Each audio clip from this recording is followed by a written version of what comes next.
Good morning, everyone. Good morning. My name is Quarles-Mowrer, and I'd like to welcome you all to the Unitarian Universalist Fellowship of Pottstown. Welcome to all of you who are joining us in the sanctuary. Welcome to all of you who are out there on Zoom, and welcome to all those who are visiting the service online after the fact. With all the choices we have for Sunday mornings, I'm glad you chose us. This morning we have music played by the lovely Charlie Shell. And we'd like to send a shout out to Justine Braun for being our technology lead today. Thank you. For over 50 years, the UFP has been a liberal religious voice in the Pottstown area. As UUs, we believe in facts and faith. We believe that we can and should honor the wisdom of those who've gone before us, even though we know that there are still lots of questions out there to explore. We acknowledge that one of the ways we can honor the past is by learning from it instead of repeating it.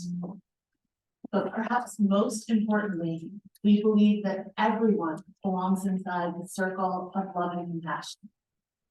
So we hope that your spirit and your heart and your mind are refreshed as we commit ourselves again to our 7 guiding principles. We come together on Sunday mornings, not because we share a creed, but because we share a promise. We promise to support one another on our spiritual journeys. Our services are really different each week, but the loving kindness in this community is always the same. So whoever you are, wherever you came from, whomever you love, we are so glad that you came to be with us today. And now it's time for announcements. If anyone has an announcement, please come on up to the front. Please use one of the microphones and please remember to introduce yourself.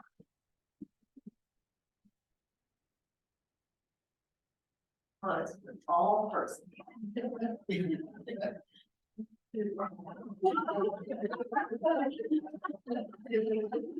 That's why. Okay.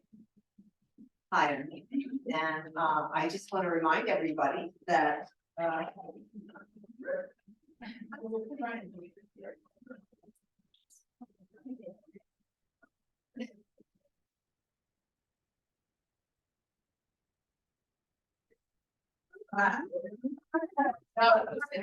you go.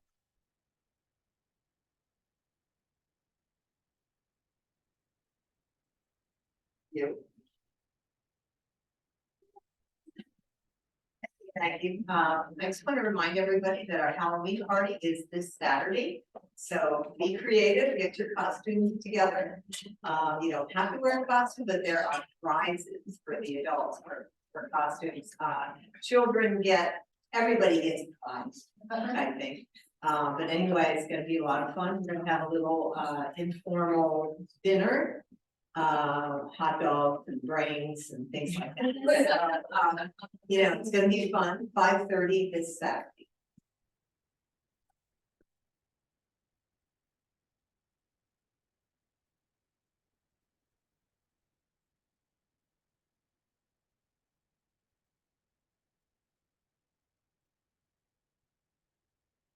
Hi, I'm Linda. I guess if that was the treat, I got the trick, which is the same thing on Saturday, but Saturday morning there is a board meeting.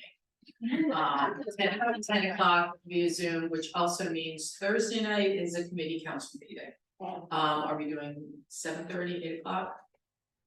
I'll stick with 8, so that's what I'm here to do. Okay, all right, thank you. Oh, one other thing. We are looking for somebody to manage the nursery. So if you know of anybody who would like to or wouldn't mind, is a paying position taking care of 2, maybe 3 small kitties, let me know. Thank you.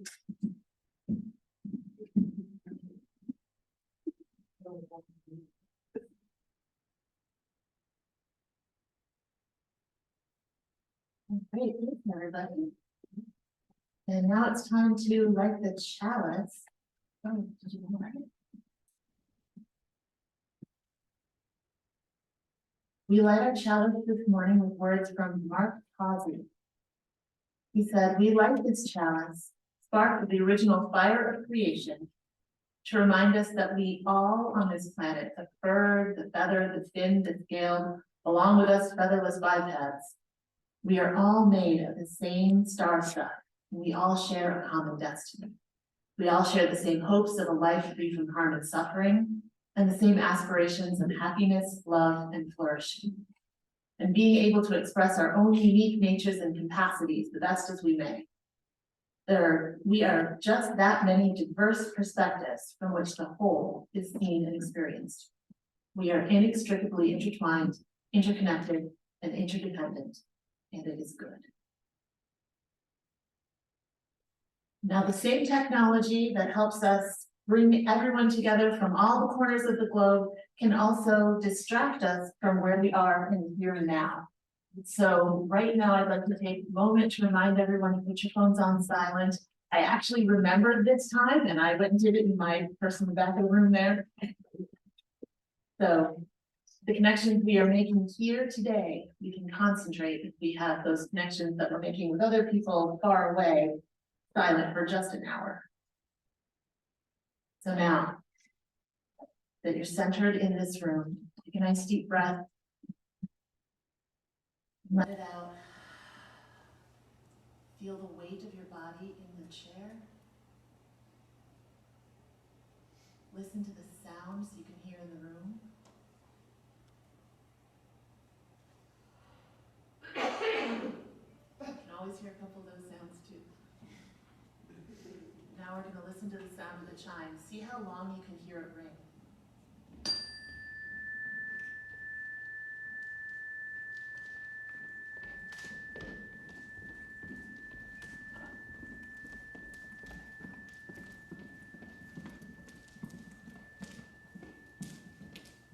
It's really surprising how long it takes the sound to fade.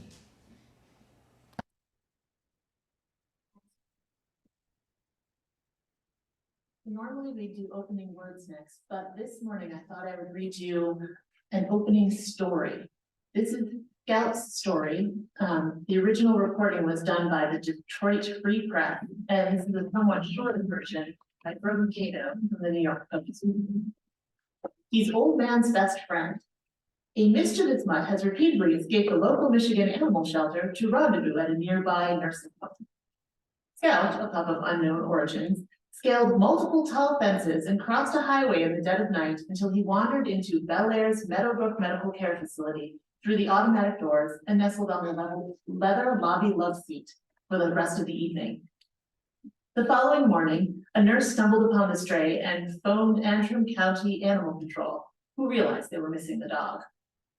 Despite the sheriff retrieving Scout from the nursing home, the canine miraculously made his way back again the next night, and then again a couple of nights later. That's when Marna Robertson, the administrator for Meadowbrook, threw up her hands. I'm a person who looks at outward signs, and if it's meant to be, it's meant to be, Robertson told the Detroit Free Press. He did that one time, 2 times, 3 times. Well, obviously that's something we should pay attention to. And I asked the staff, well, he wants to be here. Would anybody like to have a dog? And Scout had tails wagging. The residents, many of whom had dementia, terminal illnesses, or no one to care for them, were thrilled to have the pooch around. He made the facilities feel more like home. When you're home, you have your pets. And you don't get to have that here, said 49-year-old Rhonda Thomsack, an administrative assistant at the facility's Glacier Hill residences, where the pup actually, that's where he broke in. Having a dog around makes it feel like home. Scout is trusted with free reign of the Glacier Hill cottage and can be found wandering the halls and making his rounds. He even learned how to open the closed doors with his paw, and which retirees will sneak him treats. He'll always let you pet him and lets you talk to him if you need someone to talk to, said Shirley Sawyer, 82, just one of the 20-some Glacier Hill residents. He's very nice. Scout is a regular visitor of Sawyer's brother, Bob Shoemaker, who, when hounded enough time with Scout by Scout's wet snout in the middle of the night, will give the pooch a biscuit as a midnight snack. He also sniffs out cookies from Butch Craig, 80, and buries them in the elderly artist's chair for later. Other than his affinity for treats, no one knows much about Scout. The name was given to him by the shelter, and the shelter found pellet marks in his jaw, so somebody had shot at him. All they know is that he came from an abusive household and he arrived scared. Even still, he ambles cautiously through the nursing home. His tail, even while wagging, seems a little heavy, and he's skittish upon hearing the jingle of keys or loud sounds. The nursing home staff believes that the safe environment at Meadowbrook lured Scout in. He certainly has a penchant for elders. He's very in tune with what they need.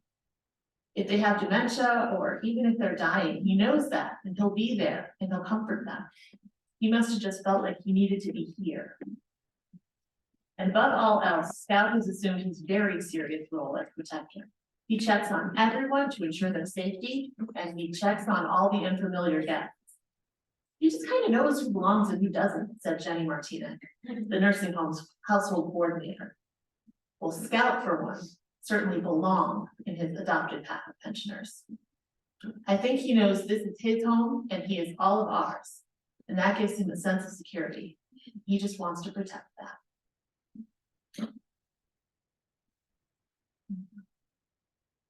And now we have a special treat. Our lovely Anna Swanson has composed a piece for the choir to sing.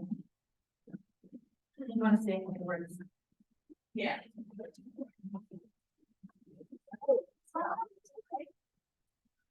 That was unexpected. Hello, everyone. So the dog just shows up, and another story of something showing up is Mary Poppins. Oh. Well, put it back.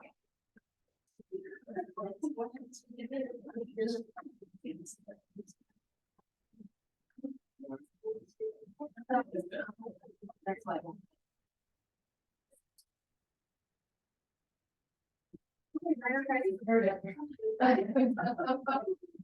Good, okay. If any of you know the story of Mary Poppins, she just kind of like flies in with the wind, and I'm kind of like Mary Poppins in a lot of ways. I mean, I like hats, that's one of the things, but I just kind of find that my purpose in life is to go with the flow and to move to different places and to kind of just like follow the wind where it takes me. And so it was around Thanksgiving last year where I came in and there was a calling from a few people that they were wanting a choir director, and I showed up and I started just doing this role for a while, and it's been a really fun and enjoyable experience. And the winds are turning, and I find myself, you know, being drawn to a different place to be of service and to lead. And so I don't know exactly what that's going to look like yet. That's how spirit works for me, just kind of takes me into the next thing.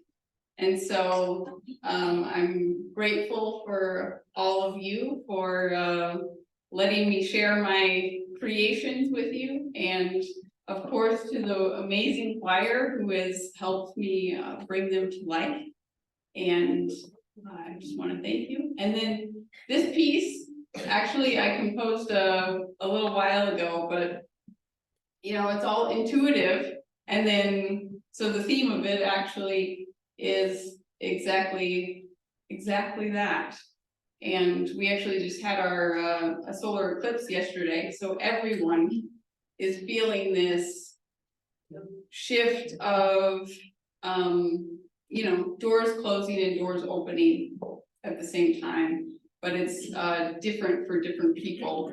So I've found that it's easiest to just go with it, even though it can be scary and we don't know what's next. But that is the nature of this piece as well, so I hope you enjoy it. Thank you.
Thank you so much, Hannah, for everything you've done for us.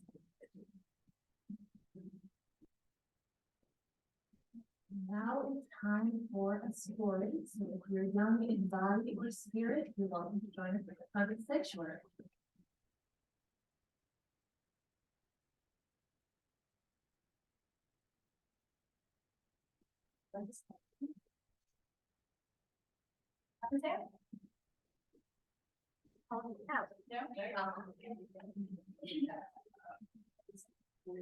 Good morning, everyone. I was so excited when I found out that Emily was going to be talking about dogs today. I love dogs. I don't have one. I have allergies instead of dogs. But my mom has quite a few. You guys, my kids, do you know how many she has right now? 6. It was 8 at one point. There has been quite the pack over the years. How do you go to their house? I take medicine. But yeah, I love the dog. I've always had a place in my heart for dogs. I absolutely love them. I cannot stop myself from petting them, even though I know that it's not easy. This is one of my favorite stories, Officer Buckle and Gloria.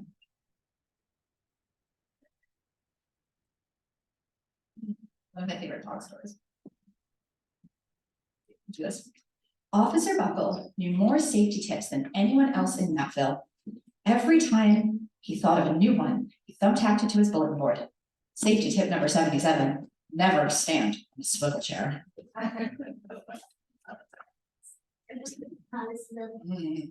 Officer Buckle shared his safety tips with the students at Nutville School. Nobody ever listened. Sometimes there was snoring. Afterward, it was business as usual. Mrs. Topple, the principal, took down the welcome banner. Never stand in a swivel chair, said Officer Buckle, but Mrs. Topple didn't hear him. Then one day, Nutville's police department bought a police dog named Gloria. When it was time for Officer Buckle to give the safety speech at the school, Gloria went along. Children, this is Gloria, announced Officer Buckle. Gloria obeys my commands. Gloria, sit. And Gloria sat. Officer Buckle gave safety tip number 1, keep your shoelaces tied. The children sat up and stared. Officer Buckle checked to see if Gloria was sitting at attention. She was. Safety tip number 2, said Officer Buckle. Always wipe up spills before someone slips and falls. The children's eyes popped. Officer Buckle checked on Gloria again. Good dog, he said. Officer Buckle thought of a safety tip he discovered that morning. Never leave a thumbtack where you might sit on it. The audience roared. Officer Buckle grinned. He said the rest of the tips with plenty of expression. The children clapped their hands and cheered. Some of them laughed until they cried. Officer Buckle was surprised. He had never noticed how funny safety tips could be. After this safety speech, there wasn't a single accident. The next day, an enormous envelope arrived at the police station. It was stuffed with thank you letters from the students at Nutville School. Every letter had a drawing of Gloria on it. Officer Buckle thought the drawings showed a lot of imagination. His favorite letter was written on a star-shaped piece of paper. It read, you and Gloria make a good team. Your friend Claire. P.S. I always wear a crash helmet. Safety tip number 7. Officer Buckle was thumbtacking Claire's letter to his bulletin board when the phone started ringing. Grade schools, high schools, and daycare centers were calling about the safety speech. Officer Buckle, they said, our students want to hear your safety tips, and please bring along that police dog. Officer Buckle told his safety tips to 313 schools. Everywhere he and Gloria went, children sat up and listened. After every speech, Officer Buckle took Gloria out for ice cream. Officer Buckle loved having company. Then one day, a television news team videotaped Officer Buckle in the State College auditorium. When he finished safety tip number 99, do not go swimming during an electrical storm. The students jumped to their feet and applauded. Bravo, bravo, they cheered. Officer Buckle bowed again and again. That night, Officer Buckle watched himself on the 10 o'clock news. See, Gloria's face, I don't know how you can see it, but Gloria's face in this picture always, oh, Plays in my heart, she's so worried.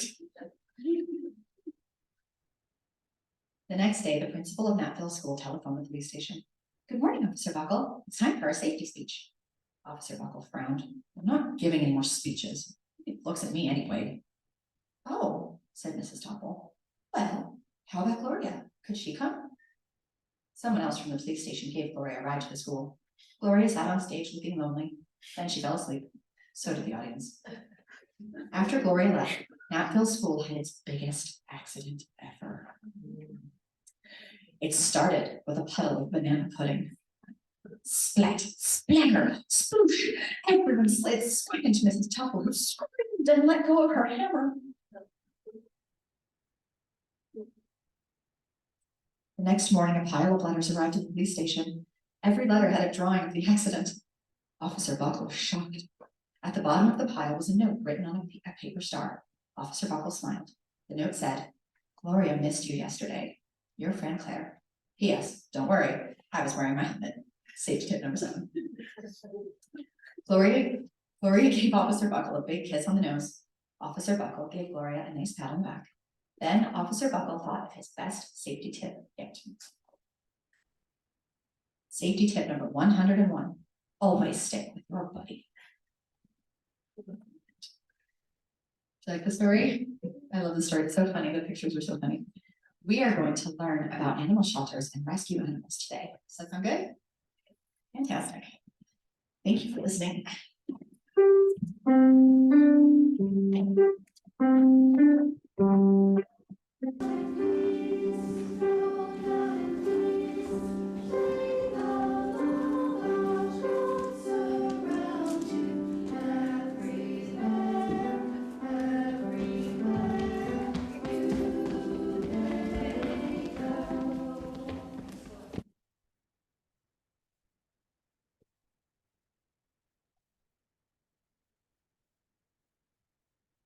It's so cute. Oh my goodness.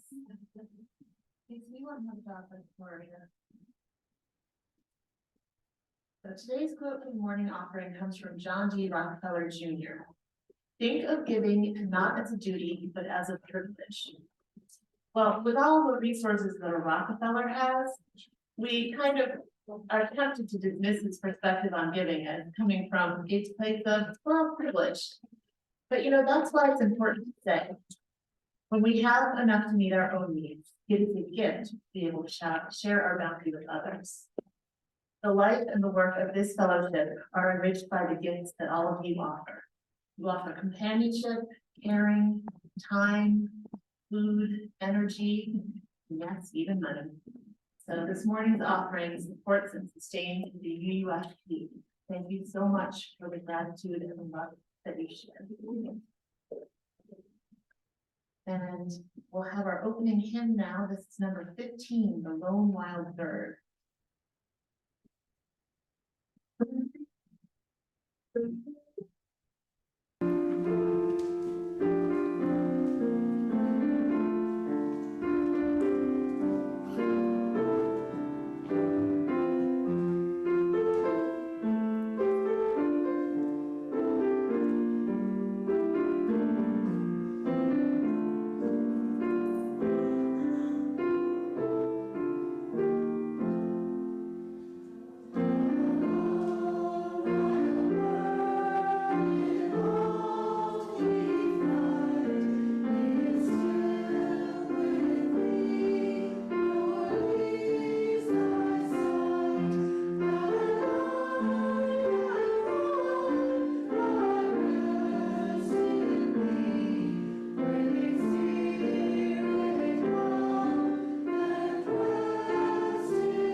Our reading this morning is by Kristen Fuller.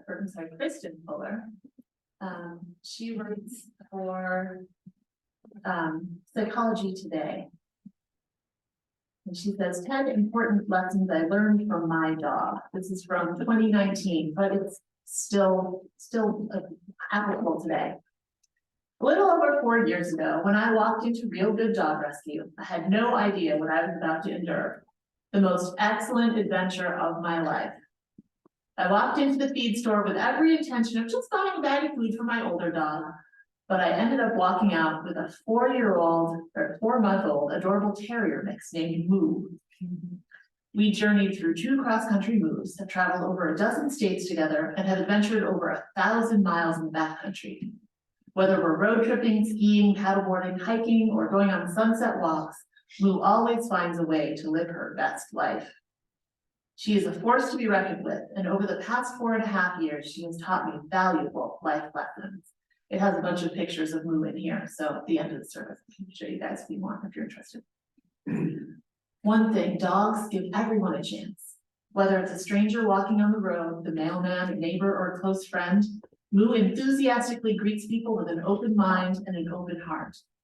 As humans, we tend to be closed off and allow our moods to dictate how we interact with others. But just imagine a world where everyone was happy and everyone greeted everyone they came in contact with, regardless of what they were struggling with at the current moment. Dogs wake up every morning happy and excited to start the day. Moo is always so happy in the morning. I always look at mornings as a moment to wake up and get a cup of coffee. Many of us are not exactly morning people. And that's okay, but what if we looked at every day as a fresh start to happiness? What if we woke up every morning with our tails wagging and smiles on our faces? Dogs are loyal. A dog will be your best friend and please their companions. She says, Moo follows me everywhere, regardless if we're home or the backcountry. No matter if I'm happy or sad or angry, Moo is always there by my side. As humans, sometimes we write people off when they did us wrong, instead of working through our problems and working on forgiveness. So a loyal friend is the best type of friend to have. Dogs will try anything once, whether it's swimming in an alpine lake, jumping off rocks, riding in a backpack.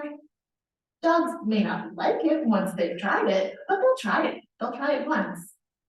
Trying things for the first time pushes us out of our comfort zones and allows us to discover new things that we may in fact love. Life starts once you step out of your comfort zone. Dogs forgive. Moo will sometimes act naughty by peeing on the floor or chewing my clothes. And if I have to discipline her, I can tell she's sad, but it doesn't take long for her to forgive and forget.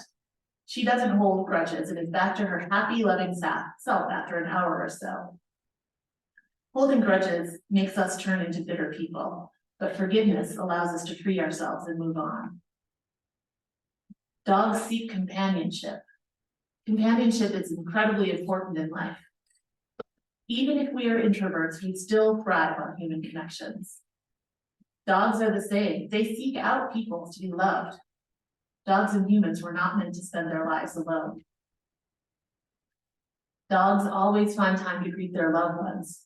Whether we come home hungry and dirty from a long day at work, or whether we just walked in the door after being out for 10 minutes picking the newspaper up off the lawn. Our dog is greeting us at the door with their tails wagging and so excited to see us again. It is so essential that we pay our loved ones the same greeting when we come home. Even if we had a bad day, or even if we were just gone for a minute, it's important to put our feelings aside for a minute and greet the ones who matter to us. Dogs practice self-love. Have you ever seen a dog that's unhappy about its appearance? Dogs come in all shapes and sizes. And, you know, to us, some dogs are really funny looking. But regardless of appearance, dogs are pretty happy with who they are. As humans, we're hard on ourselves. We are our own worst critic. What if we took time each day to compliment ourselves on who we are? You know, we might actually find ourselves loving who we are. And once we love ourselves, we can start to love others. Dogs live in the moment. They don't think about yesterday, they don't think about tomorrow. Whether it's to play ball or sleep or eat, they enjoy what's happening in the moment and they make it count. Lou plays hard, sleeps hard, drinks water until she throws up. As humans, we're almost so focused on our future dreams or agonizing so much about our past mistakes that we forget about the present. Living in the moment and enjoying what is in front of us can increase our happiness and our gratitude. And she closes it with a quote, "Happiness is a warm puppy," Charles Schulz. Now we have hymn number 142, Let There Be Light.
Who rescued who? Well, according to NPR, 1 in 5 pet-owning homes adopted during the pandemic. The Washington Post named a number of 23 million households that adopted a new pet during lockdown. Why this flurry of adoptions? Well, Greater Good Foundation's Jill Suddy said in her August 26, 2020 article, The Science-Backed Benefits of Being a Dog Owner, that dogs can stave off loneliness, reduce stress and anxiety, help us connect with others, and keep us physically healthier. And a lot of people found that during the pandemic. If you had a dog, you had a reason to go outside and see neighbors, and often you would see neighbors with other dogs, and dogs wanted to say hi to each other because, oh my gosh, I'm not the only dog in the world. And so neighbors connect with each other. In fact, the writer of the article, she actually said that when she goes out with her dog, she moved to New York City, when she goes out with her dogs, even though New Yorkers have this famously, oh, everybody doesn't talk to anybody else. If she went out with a dog, people would stop her and say, oh my gosh, you're so cute. So she was able to connect with people. And you know, that was really important during the pandemic when all of our regular connections with people were kind of missing. And the other thing is that we touch our dogs. Like you don't feel bad about or weird about going up and petting a dog. And people need touch. Like everyone needs touch. And even dogs thrive on touch.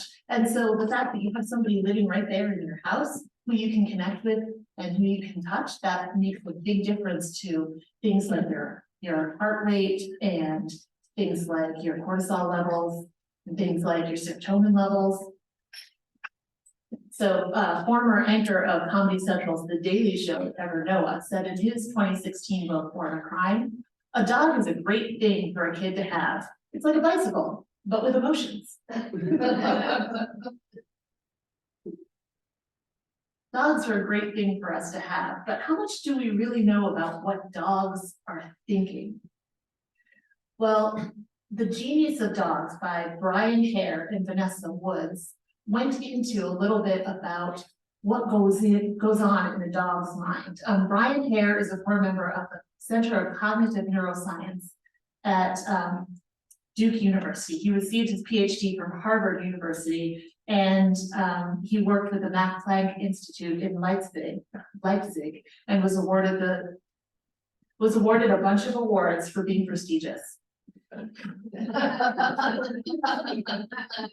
Vanessa Wood is the director of the Duke Puppy Kindergarten, an NIH-funded project to help increase the success of service dogs. And Vanessa is also a writer and journalist and co-authored the book with Brian Hare, who actually goes by, hey, that dog guy. Like that is one of the ways he's known in the scientific community. And actually, about puppy kindergarten, my daughter, my older daughter, really wants to like work with dogs when she grows up. And I told her this morning, hey, did you know that you could get a scientific research job at puppy kindergarten? And she was like, really? So Hare actually Brian Hare didn't start out studying dogs. He actually started out studying anthropology, studying like people. And he was working with Mike Tomasello at Emory University on comparing infants with chimpanzees in their ability to understand gestures. Because, you know, infants are born with really, really tiny brains. Our brains actually, because of walking upright and the hip size of humans, our brains have to be born underdeveloped. And so after a baby is born, tons and tons and tons of new connections form in their brains. And around 9 months of age, babies can connect gestures to understand intent. So if you point at something, then a baby will look where you're pointing.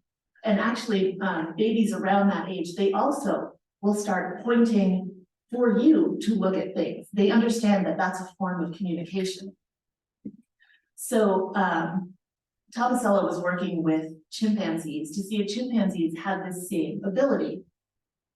And he used a game that was designed by Jim Anderson from the University of Stirling in the UK to see if other primates could understand gestures as communication. Now a lot of primates do actually use natural gestures, but they were wondering if primates could use human gestures, that they could understand the communicative intent for humans.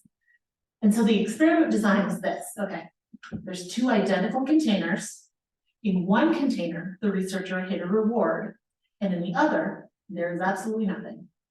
So the researcher would use a gesture of some sort. They might touch it, or they might point to it, or they might just look at it, and they would indicate which container has the reward. A human infant, 9 months old, pre-verbal, can master that task easily.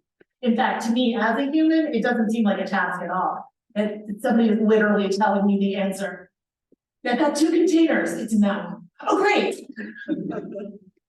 But the last time you interacted with someone who doesn't speak the same language as you probably use gesture or pantomime in order to get your meaning across. I have a friend who goes to Poland all the time. She doesn't speak Polish, but the other day the last time she was there, she had a terrible headache and she had to go to the pharmacy because she needed Tylenol or something for her headache. And so she walks into the pharmacy and she's like, and they knew what to give her and they gave her Tylenol. Like later she asked one of her dance friends, like, is this the right stuff? And they were like, yeah, it's Tylenol, fine.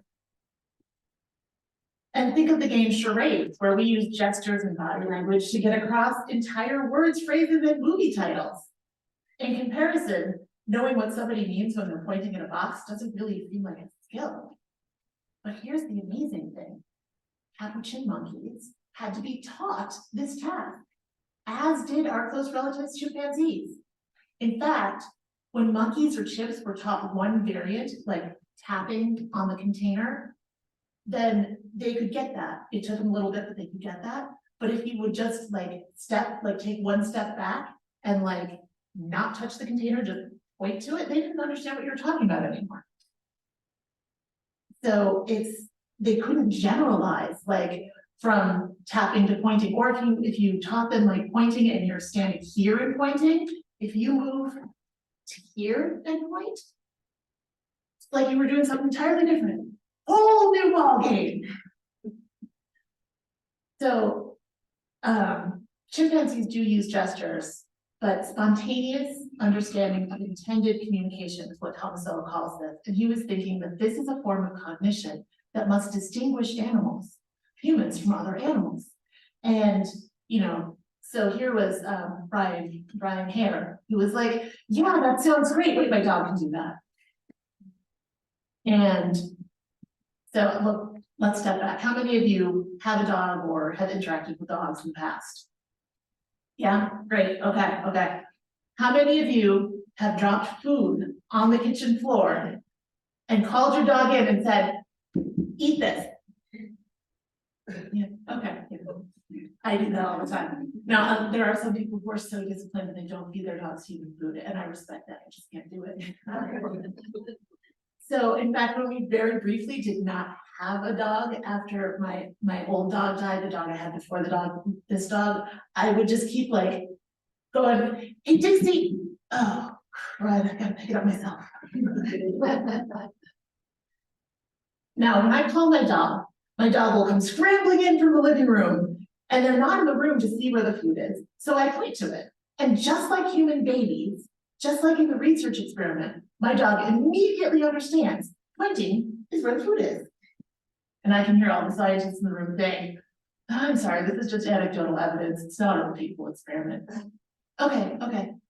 Well, Brian Hare had a dog named Oreo who loved to play fetch and could hold multiple tennis balls in his mouth. You've seen some of the labs who can do that. And they have like this tennis ball smile at the end. They got like bored with their.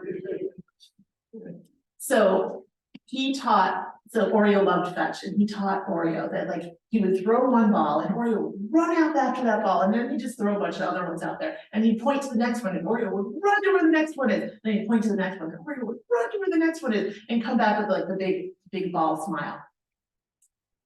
And the scientists in the room are all still saying, well, yes, but this is still anecdotal evidence. It's not a repeatable experiment. Sure, okay.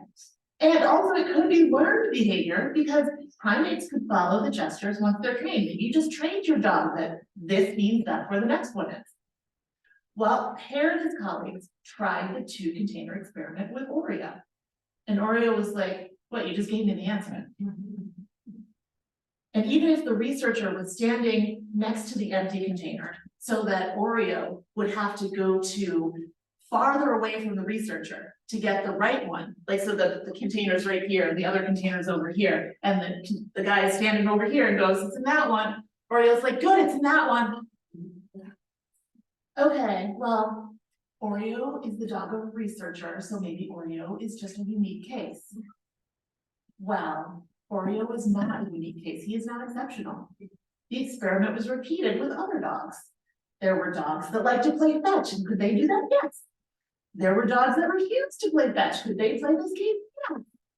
There were dogs that were pet dogs who were raised in families who could do this game.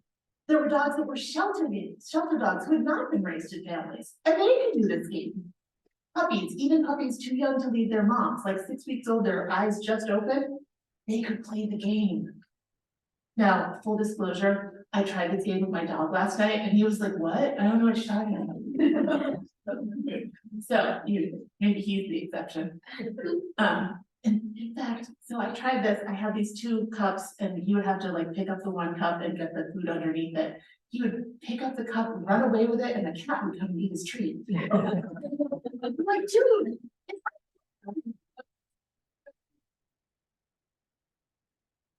So, okay. But if all sorts of dogs can do this task, if all sorts of dogs can interpret human gestures, well, maybe it's something about canids, maybe just the fact that it's in the dog family, maybe there's something innate in the dog family. So the researchers repeated this task with wolves. And now in order to repeat it safely with wolves, they used wolves who had been raised with humans. So they were wolves in a wolf sanctuary. They were acclimated. But they found that wolves were not any more able to follow gestures than capuchin monkeys or chimpanzees. Wolves had no clue what you were talking about. If you point at it, it's like, what are we doing? But they want it, they can smell it. If they get close enough to smell it, oh yeah, they can do it then. So it wasn't something about cadence. Actually, they also did this with foxes. The foxes in Siberia, some of you may have heard of this experiment before. Yeah, you see it in the house out there. There are foxes in Siberia that have been trained, like have been part of a breeding experiment. They just bred the friendliest ones, and then there's control ones that were just, they bred however. They were like allowed to breed on their own. The friendly foxes can do this trick, and the naturally breeding foxes have no idea what you're talking about. Isn't that crazy? So wolves, even wolves raised in captivity with lots of exposure to humans, still prefer the company of other wolves. But dogs, even dogs raised in puppy mills that never see people except for maybe somebody who comes by to like push food through the slot in their cage, they still like humans more. They're still attracted to humans. They'll look to humans for companionship and affection, even when humans are the reason they've been living in a cage. So what is it about dogs that make them so connected to humans? We can't go back in time to see the theories, like to see exactly how dogs evolved from wolves, but we do have theories. And there are theories, and it's late, so I'm not going to go into all the theories, but there are theories. But the thing that I thought was the most interesting part, the thing that I'm taking away from this book, is that when I think my dog understands me, he probably does. And when I think my dog is concerned about me, he probably is. And when I think my dog is trying to tell me something, it's not just like weird Lassie who's telling you that Timmy's in the well. Like your dog can actually do that. I can make an effort to understand my dog. Casey Edwards from the Sydney Morning Herald quoted author Mary Ann Evans, better known by her pen name George Eliot, saying, "We long for an affection altogether ignorant of our faults. Well, heaven has accorded us this in the uncritical canine attachment." One of the reasons we value our pets, all our pets, not just dogs, is because we see in them non-judgmental acceptance that we wish we could easily emulate. Our pets aren't worried about what car we're driving, what size pants we're wearing, or if Paris Hilton can give her dog a more extensive wardrobe than we can give our pet. Although if our pets ever thought of that, they would probably be pitying Paris Hilton's pet. Author J.W. Stevens tells us to be the person your dog thinks you are.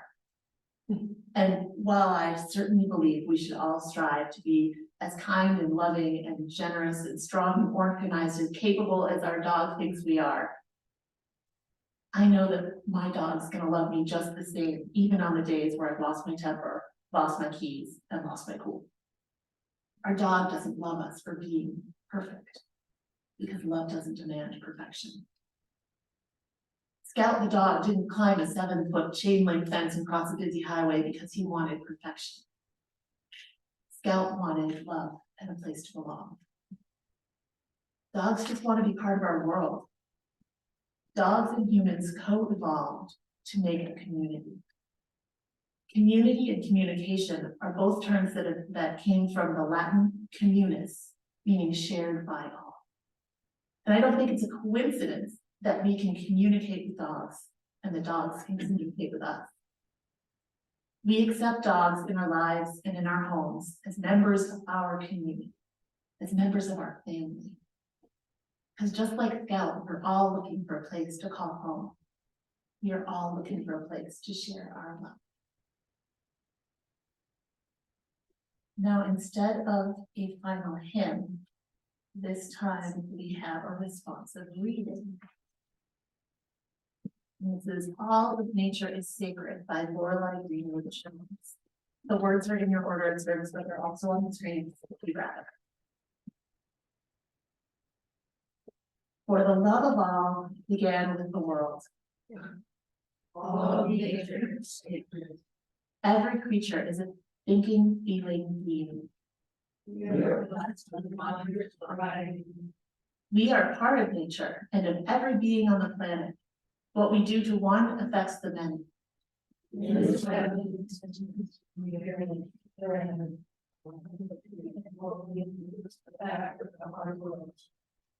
Let us treat them as we would, sorry, in this web of existence, we are each bird and insect, sorry. I don't know where my brain is. Each bird and insect, each fish and four-legged creature, all are our siblings.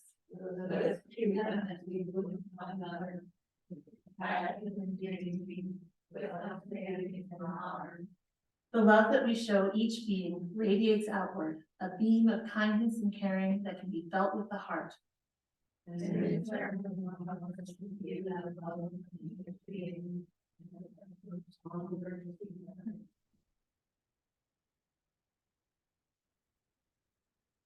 So now is the time for joys and sorrows. This morning, even as we are remembering how alike we are with all of the creatures in the world, we can also remember how alike we are with all the other humans in the world. We can also remember that everyone has a family, and that hurting one person's family doesn't bring your family back, but that going out and purposely hurting someone's family doesn't accomplish anything either. Let's have a moment of silence for all of those joys that we aren't expressing and all of those sorrows that are being felt all around the world today.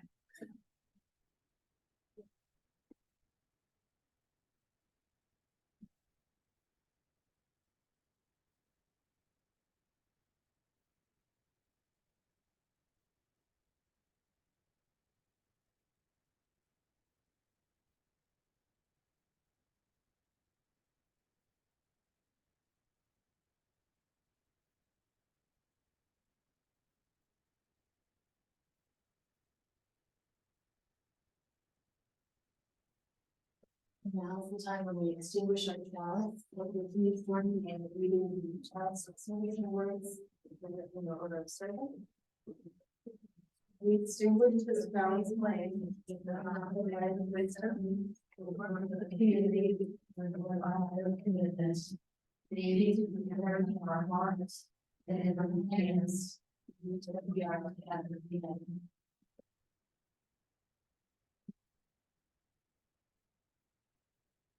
And I'd like to close today's service with a quote from Mark Twain that feels even more appropriate than it did when I originally included it. The more I learn about people, the more I like my dog. Amen, shalom, salam, blessed be, and thank you so much for joining us today. Please stay for coffee hour.